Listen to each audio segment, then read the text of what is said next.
ఆచి చికెన్ మసాలా. మీరందరూ కలిసి ఎంత మొత్తంలో మోసపోయారేమో చెప్పండి.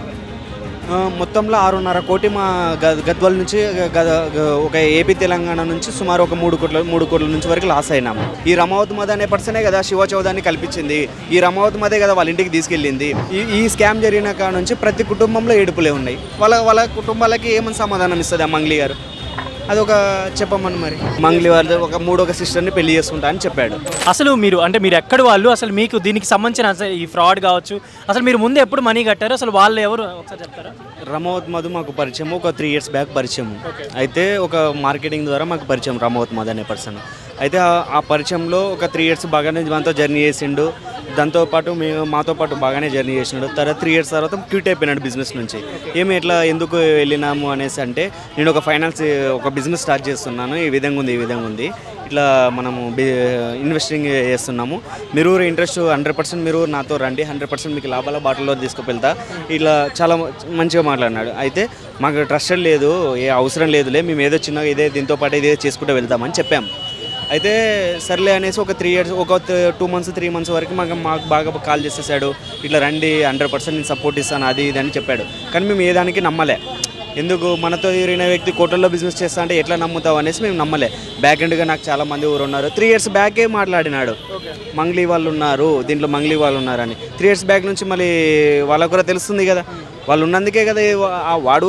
ఇప్పుడు ఎవరో ఇంకొక సెలబ్రిటీ పేరు చెప్పాలి, వాడే ఉన్నాడని ఎందుకు, ఆమె మంగ్లీ గారే ఉన్నారని ఎందుకు చెప్పాలి? ఇప్పుడు రమావత్ మధుకి మంగ్లీకి ఏంటి రిలేషన్ ఏంటి?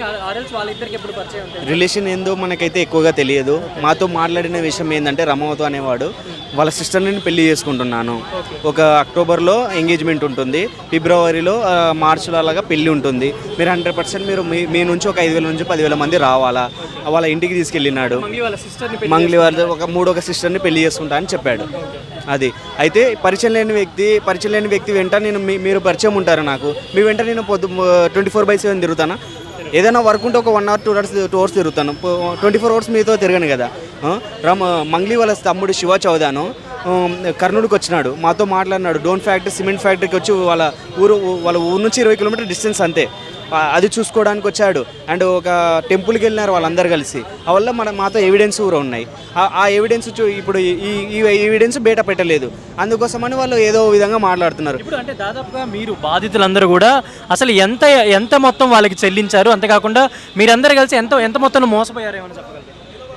మొత్తంలో 6.5 కోటి మా గద్వాల నుంచి ఒక ఏపీ తెలంగాణ నుంచి సుమారు ఒక 3 కోట్ల నుంచి వరకు లాస్ అయినాము. ఇంకా టోటల్గా ఓవరాల్గా హైదరాబాద్ అంతా కలిసేసి 9.5 కోట్లు ఉంది.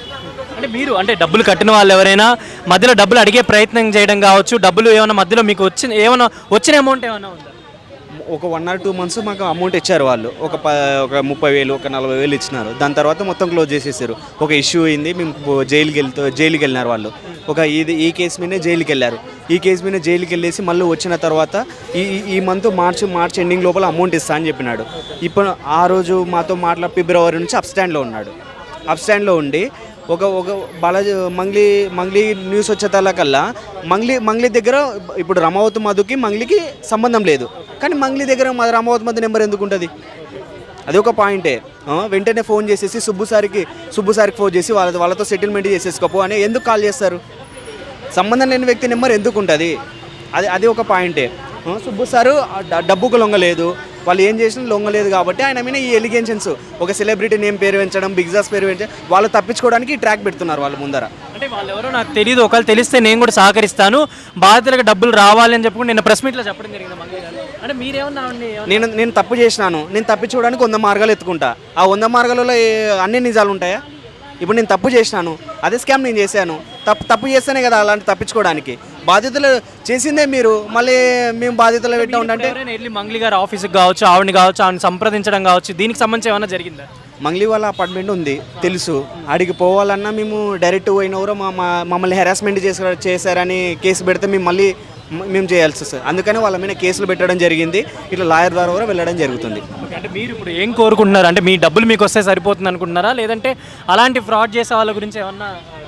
అలాంటి ఫ్రాడ్ చేసే వాళ్ళు రోజుకొకరు పుట్టుకొస్తుంటారు, పోతుంటారు. మా డబ్బులు మాకు వచ్చినాయంటే మేమే ఒక 10 మందికి, ఇలాంటి స్కాములు చేసే వాళ్ళకి మేమే 10 మందికి చెప్తాము. అలాంటి స్కామ్లలో ఇరుక్కోవద్దండి. మా డబ్బులు మాకు ఇస్తే చాలు. వాళ్ళు ఎవరో తెలియదు, మేమెవరో తెలియదు. ఈ రమావత్ మద అనే పర్సనే కదా శివ చౌదరిని కల్పించింది. ఈ రమావత్ మదే కదా వాళ్ళ ఇంటికి తీసుకెళ్ళింది. ఒక స్కామ్ చేసేవాడు ఈ వల్ల వాళ్ళకి తెలుసు. ఇలాంటి వాళ్ళకి సెటర్ ఎవరైనా ఇస్తారా? ఇలాంటి వాళ్ళ నెంబర్ ఎవరికన్నా ఉంటుందే? వాడు 5 నెంబర్లు మర్చుండు, 5 నెంబర్ కూడా ఆమె దగ్గర ఉందంటే మళ్ళీ ఉంది కదా. ఆమె ఇన్వాల్వ్మెంట్ లేకుంటే ఈ వల్ల ఎందుకు వస్తాయి సార్? అంటే మీరు ఇప్పుడు పోలీస్ కంప్లైంట్లో ఏం చెప్దాం అనుకుంటున్నారు?